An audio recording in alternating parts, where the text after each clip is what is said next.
Reborn into this life, I refused the invitation from my best friend.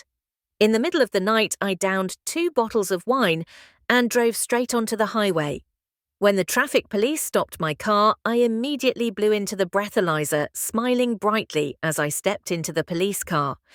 In my previous life, my best friend invited me to visit a well-known elderly collector. While we were distracted, she secretly stole an ancient jade artifact. The police searched us and found the stolen item on me. I knelt down and begged the collector to testify on my behalf. Instead, he grabbed my sleeve and, together with my best friend, pointed me out as the thief. My parents went bankrupt trying to save me, and my fiancé was dragged into the mess his name tarnished. In the end, I was stabbed dozens of times by an obsessed antique collector and left dead in the wild. Didn't they say don't drink and don't drive if you've been drinking? How did you even learn traffic laws? On the highway, 4 or 5 police cars set up a checkpoint. The engines roared and voices buzzed all around. The traffic police stared at the flashing breathalyzer and urged me loudly to get out of the car. As I unbuckled my seatbelt, I glanced at my phone. Sure enough, just as I unlocked it, a new message appeared. Best friend, I remember you love studying antiques. Recently I met an elderly collector. Want to come visit him with me? The message was identical to the one in my past life, hitting me like a hammer. My heart skipped a beat and I started trembling. What's wrong? Drank so much you can't even stand. One of the officers was about to help me up when I suddenly perked up and cheerfully ran into the police car. Another lunatic. Must be so drunk he's gone crazy. Who gets this excited about being arrested? In the car, a few tipsy men looked at me like I was some idiot. I pretended not to hear, grinning so wide it nearly split my face. At the hospital, the nurse needed to draw blood to test my alcohol level. She must have noticed something odd about me because while swabbing my arm, she kept looking at my face and her movements were slower than usual. Monkey, are you okay, sweetie? The police said you drove after drinking. Is that true? At that moment, the door burst open. My fiancé and parents rushed in, worry etched across their faces.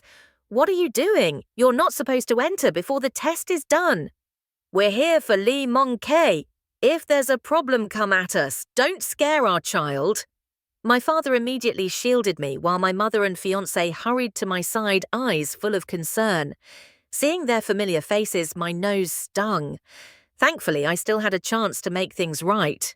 This time, I won't let my parents go grey overnight. I won't let them lose everything trying to save me. And I won't drag my fiancé down, making him the target of gossip and rejection from friends and family. After the blood draw and paperwork, the nurse kept sneaking glances at me. Even the officer started getting suspicious. Did you really drink? I flinched. The warmth I'd just felt vanished, replaced by panic. I didn't know what he had noticed, so I forced a strained smile, like someone trying to deny being drunk.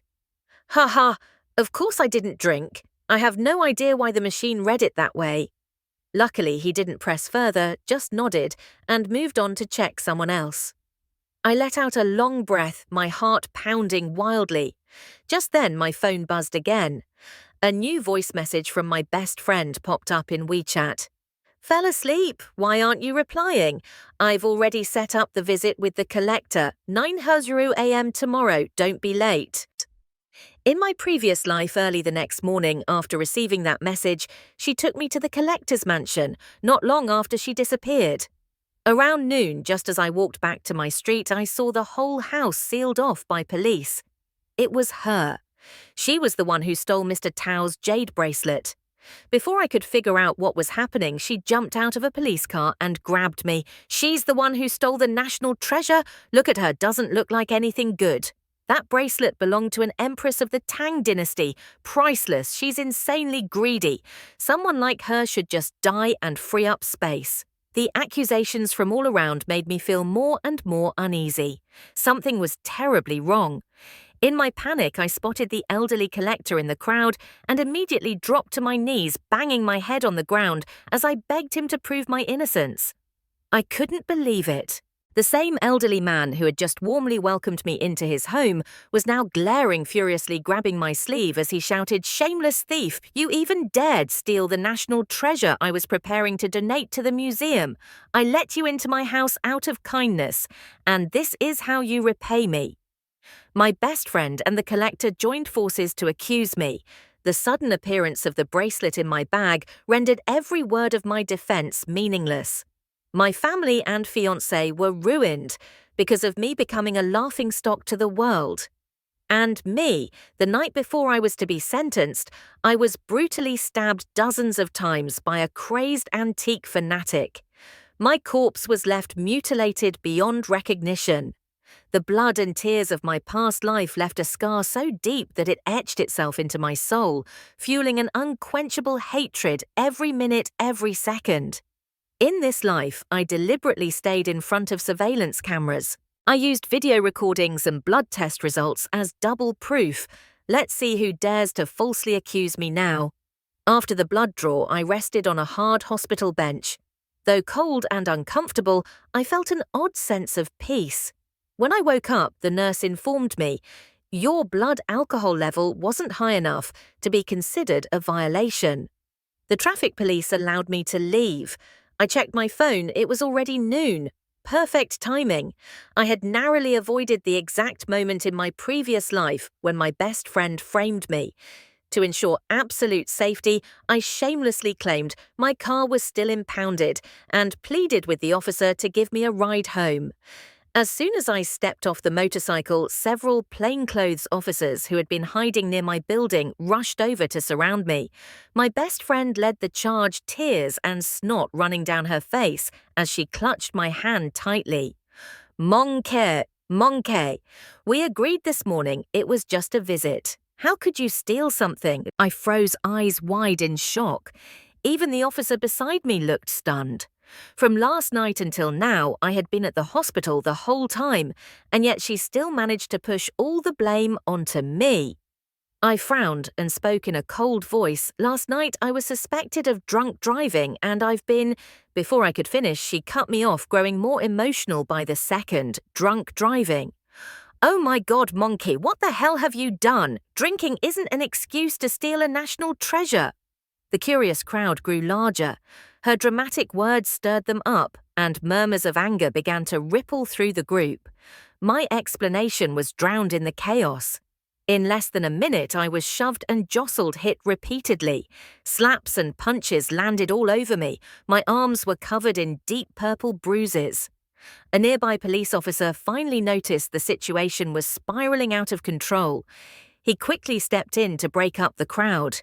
Gasping for breath, I glared at my best friend, clenching my jaw and yelling, "I wasn't drunk, and I didn't steal any so-called national treasure. Are accusations enough now? Don't you need evidence?" Her face darkened. But a second later, she feigned panic, turning to plead with the officers. "Officers, you heard her. My friend must have done it because the alcohol affected her brain. She's still not fully sober. She didn't mean to steal anything. Please be lenient with her." Just as she was about to drag me into the police car, the traffic officer who had given me a ride suddenly stepped forward, pried her hand off me, and stood protectively in front of me. "This girl has been at the hospital since last night. I just brought her home. You're accusing her of theft. Do you have any proof?" Faced with the officer's direct question, my best friend didn't even pause to think before snapping back, "And who are you? I'm cooperating with an investigation. If you're not involved, stay out of this." "He's a traffic officer," I replied calmly. The moment those words left my mouth, her face changed completely. "Since I was suspected of drunk driving last night, I've been under his supervision this entire time." That statement dropped like a thunderclap in a clear sky. The police immediately checked the officer's eye, though he had changed out of uniform, and turned to her with a grim expression. "Why did you accuse someone who has a clear alibi?" She clearly hadn't expected me to pull this move. Her lips moved, but no sound came out. Just then, the elderly collector stepped forward, brows tightly furrowed. He pointed straight at me with a cold voice. "I can confirm. She's the thief." Once again, I found myself face to face with the man who had pushed me into a tragic death in my past life. The fury I had kept buried inside now erupted like wildfire. In my previous life, at the very least, I had once stepped into his house. He accused me of stealing, and I could barely convince myself that he was old and had mistaken me for someone else. But in this life, he and I have never even met. What right does he have to accuse me of being a thief? I gritted my teeth and replied, "Sir, you can eat carelessly, but you can't speak recklessly. You and I don't even know each other. On what grounds are you falsely accusing me?" I glared at him, trying to find any flaw on his face. The old collector suddenly grabbed my left arm, speaking triumphantly, "I have a habit. Whenever someone comes to visit, I always apply a special ink around the edges of my cabinets. This ink is my exclusive formula. I can recognize it at a glance." With that, he yanked up my sleeve.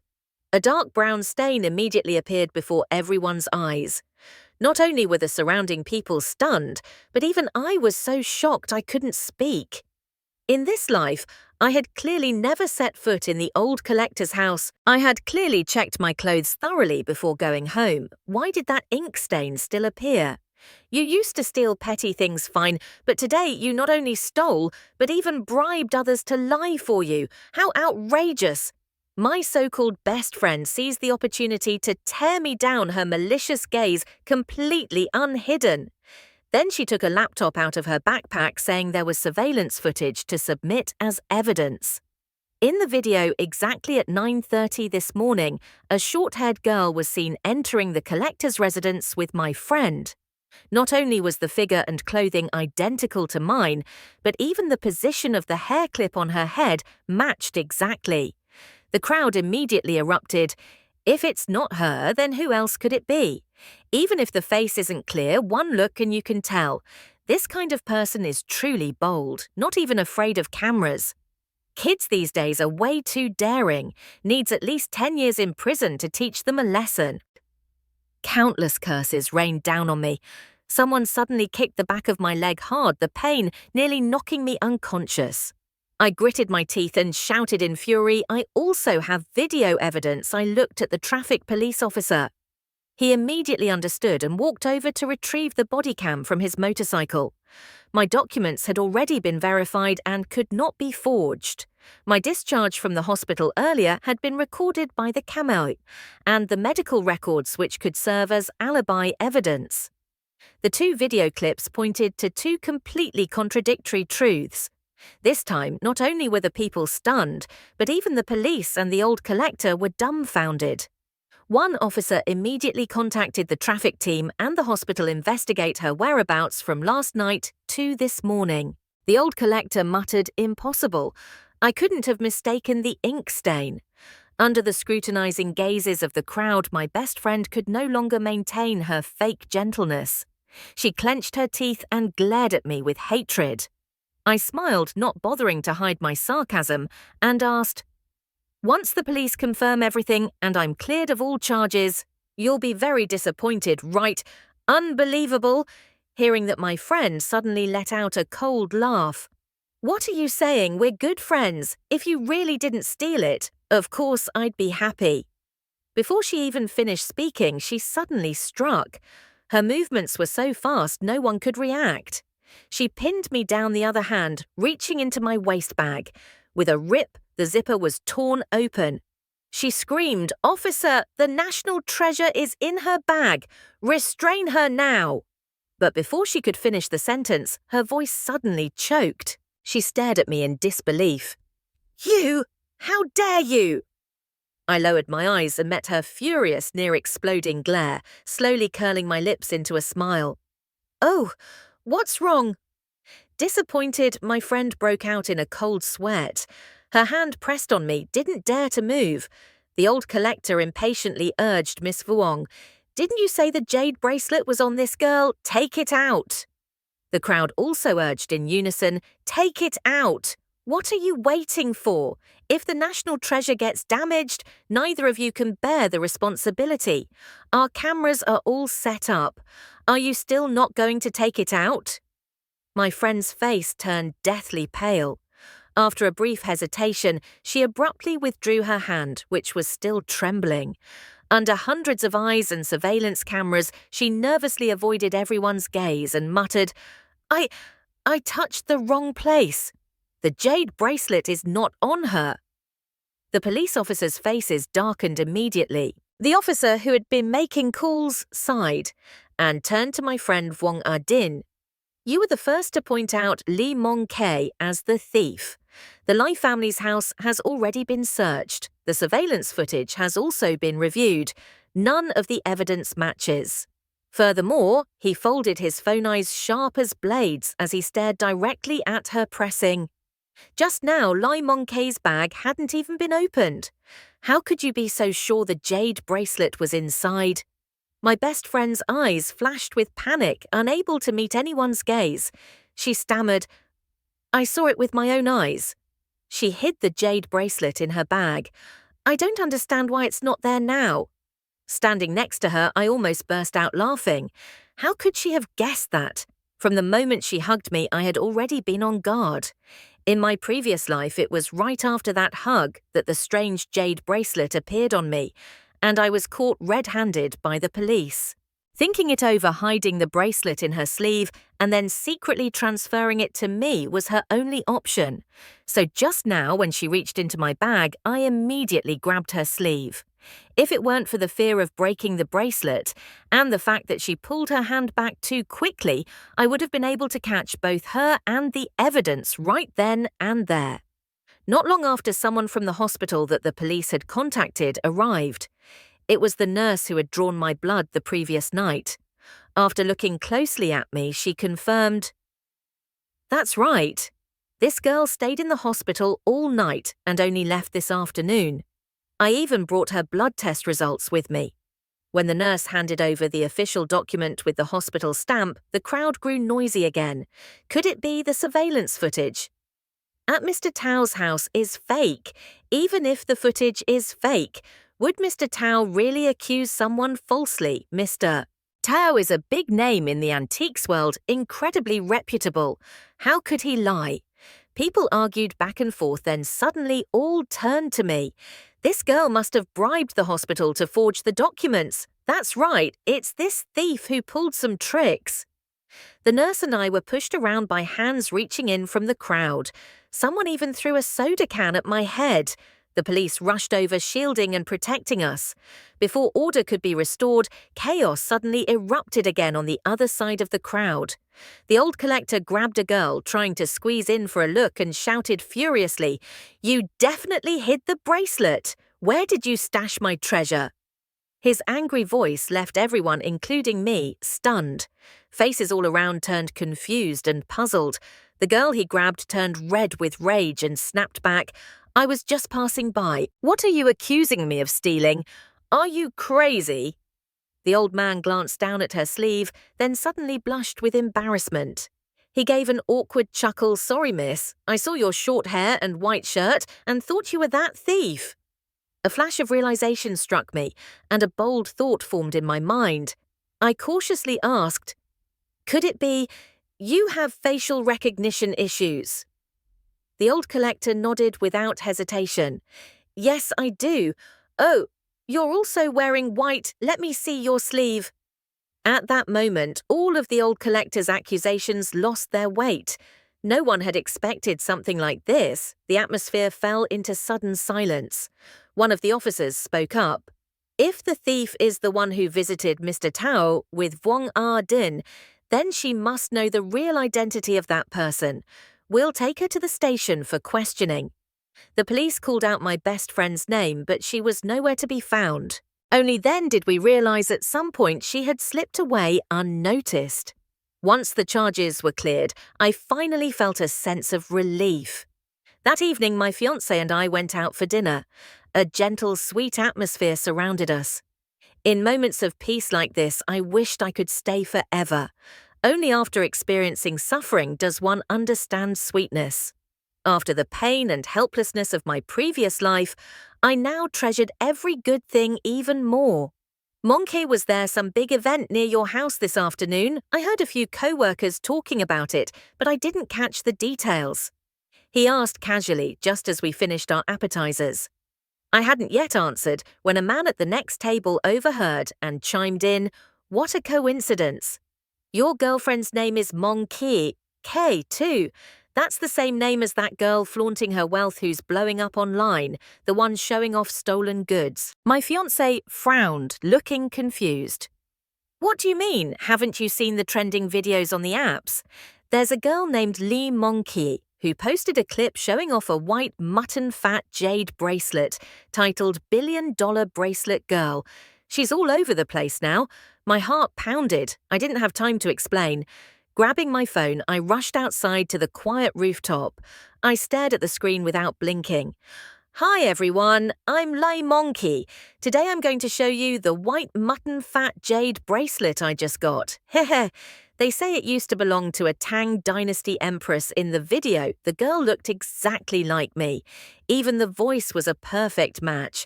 Comments were flooding in at lightning speed. Wow, a total rich girl even owns a national treasure. The police once issued a notice about a stolen jade bracelet. Could this be it? It's so beautiful I'd believe it belonged to an empress or even a dowager empress. Watching that girl flaunt the bracelet online, I felt both terrified and furious. My vision went black and I nearly fainted. I didn't yet understand how she had my face, but anyone daring to do something like this clearly had bad intentions. My fiancé came after me. After pressing me for the truth, I told him about Wong Adin stealing the bracelet and framing me. Taking a deep breath, I said, first Wong Adin ran off. Now there's a lookalike of me appearing online. These two things must be connected. I have to find out exactly what they're plotting. I paused for a moment and continued, "No, I have to call my parents and tell them to be careful." My fiancé held me gently, soothingly. "Don't worry, I'm here. This morning I already arranged for your parents to travel abroad. There's no need to worry about them right now." He thought for a moment and said, "The director of that video platform is my friend. I'll ask him to take the video down, okay?" Before I could respond, my phone buzzed. An unfamiliar number was calling. After a brief exchange, my eyes lit up. I laughed and held onto his hand as he was about to open his contacts. "No need. I know what's going on now." The next day, similar videos continued to flood everywhere.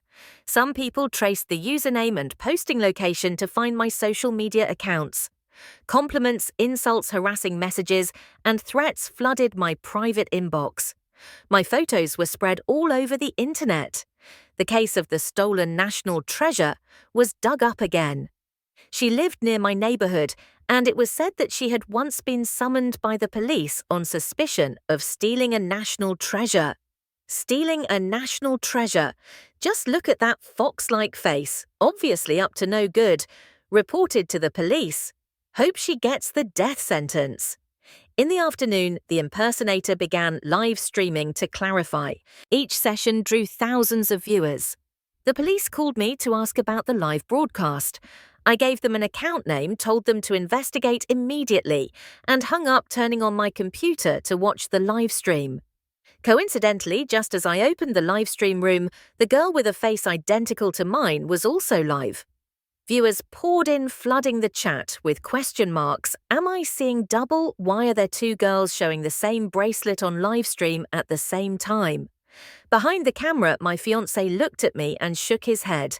No good. My friend on the platform management team said that the fake account is using hacker techniques to hide its real IP. They can't trace its actual location. I quietly replied yeah, then played the recording of my conversation with the nurse on my phone. I heard a brief overview of the case from the police and suddenly remembered Wong Adin once came to the hospital to consult about cosmetic surgery. The reference photos she showed were strange, not celebrities, not models, but looked a lot like you, looked like me. Yes, exactly, your photos. No wonder the night we drew blood, I felt like you looked familiar and kept glancing multiple times. Less than a minute of recording caused social media to explode. My livestream room flooded with speculative and suspicious comments. I used a secondary account to sneak into the impersonator's livestream room. She was visibly panicked in the face of mounting public scrutiny and began speaking incoherently. Not long after the live stream disappeared, her account was also banned by the platform. Less than a minute after the fake account was banned, Wong Ardeen called. Her voice was icy cold, hissing through clenched teeth. "Well done, Lee Mong-kei. You managed to survive even this," I asked coldly. "You did all this for what?" She laughed with contempt. "Do you really not know, or are you still pretending to be innocent like before? Acting like a white lotus in front of me all these years, aren't you tired yet? I don't understand what you're talking about." "Doesn't matter if you don't understand. Either way, my revenge won't end so easily, Lee Mong-kei. Just you wait." After a string of vague threats, she hung up. That night, a sharp, sudden noise jolted me awake. I sat up and turned on the light. The scene before me made my heart seize. The window frame had been removed at some point, and the white mutton fat jade bracelet lay shattered across the floor beside my bed. Oh God, this was an invaluable national treasure, something no amount of money could replace. I panted, heart pounding even harder than after a full sprint. Without even picking up the broken jade, I immediately called my fiancé, chasing after the intruder who had just fled. Thankfully, that afternoon, after receiving Wong Ardeen's call, I had sensed something was wrong and asked him to stay nearby for precaution. Unfortunately, even with that tragedy, still couldn't be avoided. After what felt like 5 lifetimes, my fiancé dragged over a man in black with a bruised, swollen face. "Leave him to me. How did you know someone would come?" I grabbed the man's collar and shouted, "Who hired you? I took the money, and then they ran off." The guy shrank back meekly, asking, "Are you going to call the police?" "Yes." I replied coldly, the corners of my lips curling into a faint smile. "Wong Ardeen, the more you act, the more you expose yourself. As long as we find out who dealt with this guy, your hiding place won't stay hidden for long." Finally, I've been waiting for this slip-up. On the way to take the man in black to the police station, someone stopped me. The person claimed to be a friend of the Tang family patriarch and said they wanted to question the man briefly.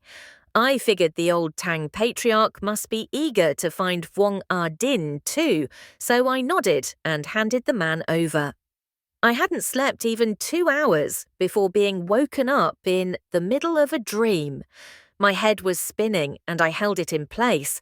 When I opened my eyes, I found myself lying in the back seat of a commercial vehicle. On the floor, 2 bodies were stacked on top of each other, their condition unknown. Panicking, I tried to open the door and jump out, but a cold hand grabbed my shoulder. The man in a suit sitting in the front passenger seat turned around, speaking calmly. "Mr. Tao invites you along with Wong Ardeen and To Tu Tang for a visit.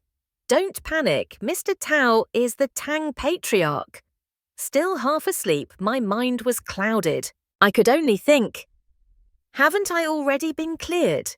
Why is he taking me too? The voice of the man in the front seat suddenly rang out, waking the 2 people lying on the floor. Both screamed in terror. It was only then that I fully regained my senses. Wong Ardeen's close friend was also in the vehicle, and the girl with a face exactly like mine, the one who had surgery to look like me, was here too, so her name was To Tu Tan. I clearly remembered that Wong Ardeen had a distant cousin by that name. Who, we know we were wrong. We'll go to the police and confess. Just don't take us to see Uncle Tao.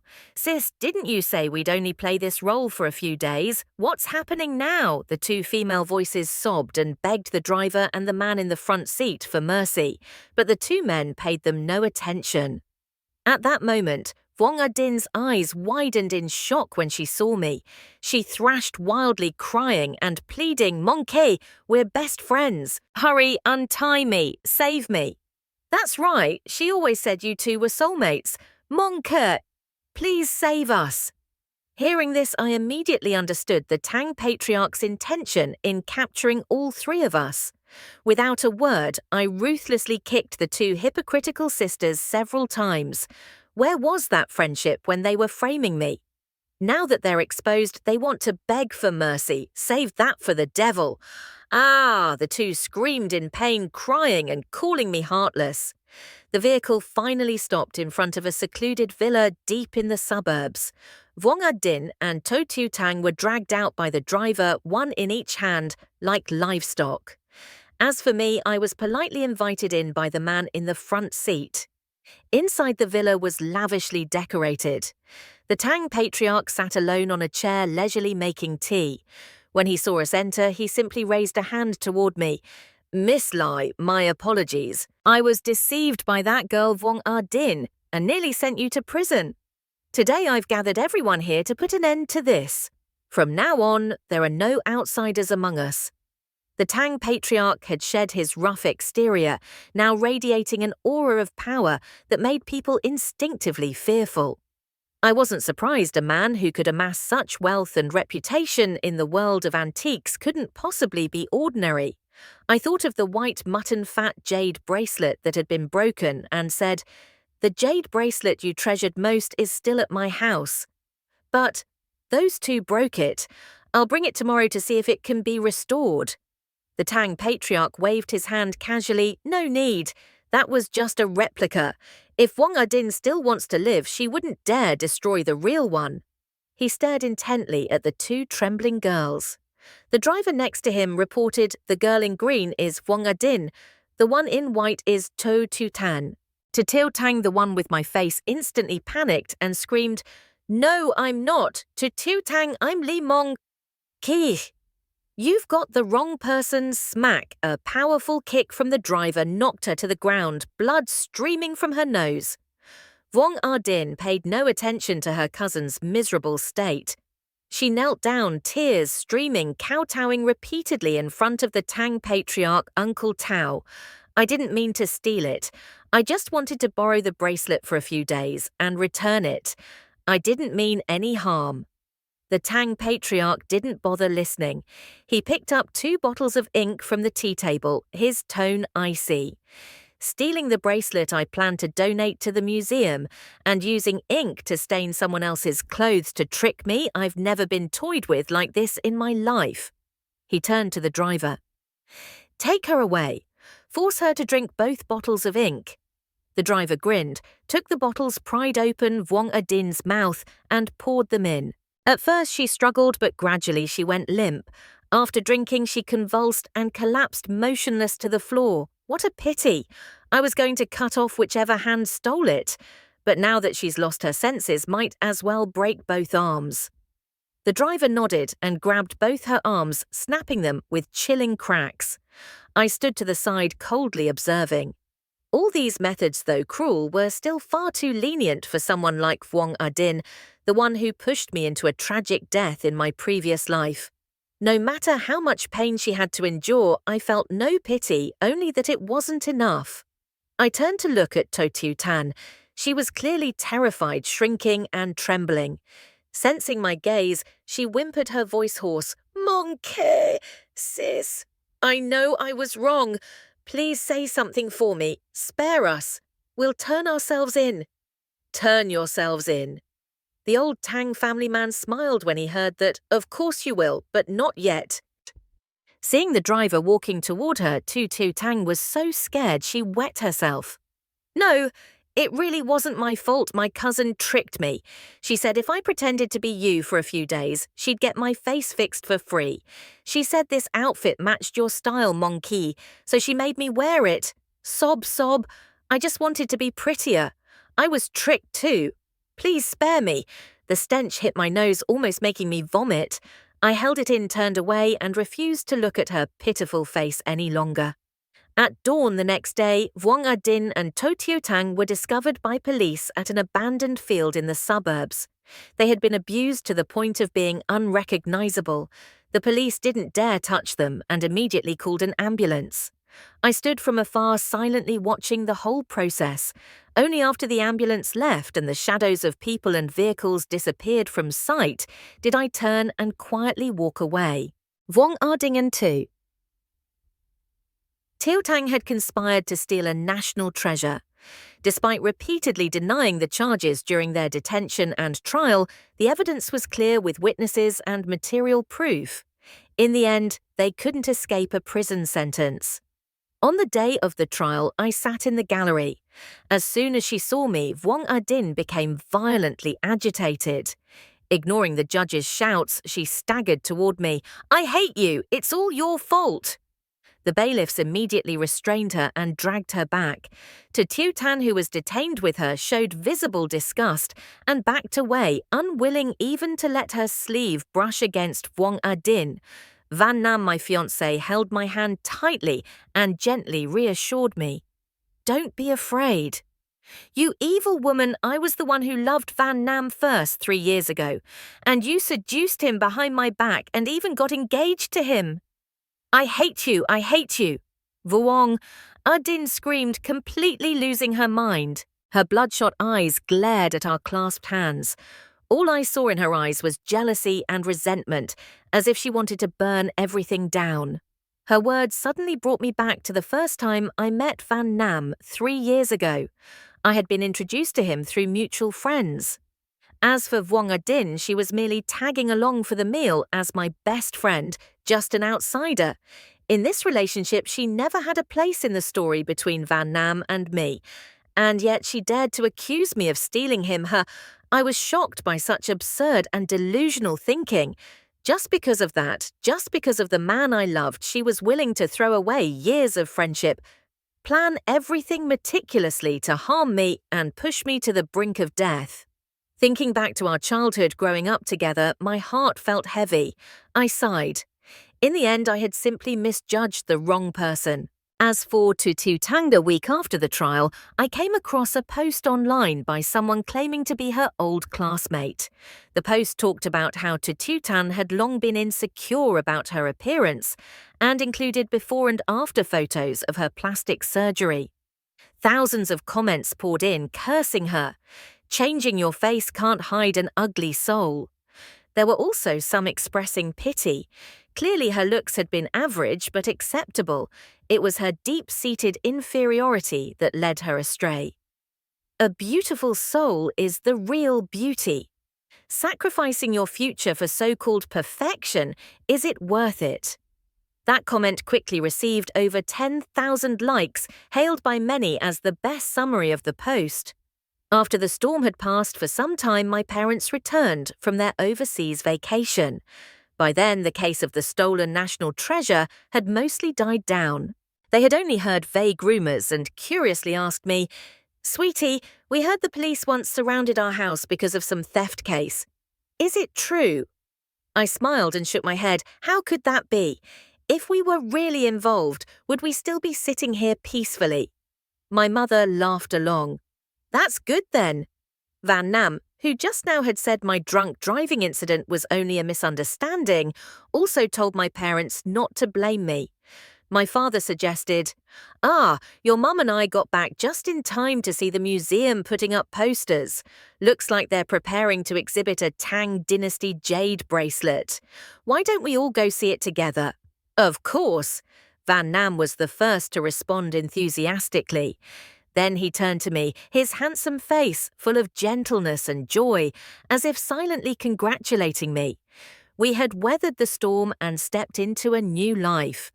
There are wounds that don't bleed yet, make the heart bleed little by little each day. Lee Mong-Kea once believed that as long as she lived sincerely, others would treat her with sincerity in return. But she never expected that the very person she called best friend would be the one to push her into a bottomless pit. Reincarnation is not a miracle, it's a second chance to make things right. In this new life, she was no longer the naive girl she used to be. She learned to observe in silence, learned to remember actions instead of trusting sweet words. She came to understand that trust, if placed in the wrong hands, becomes the sharpest knife to cut her own heart.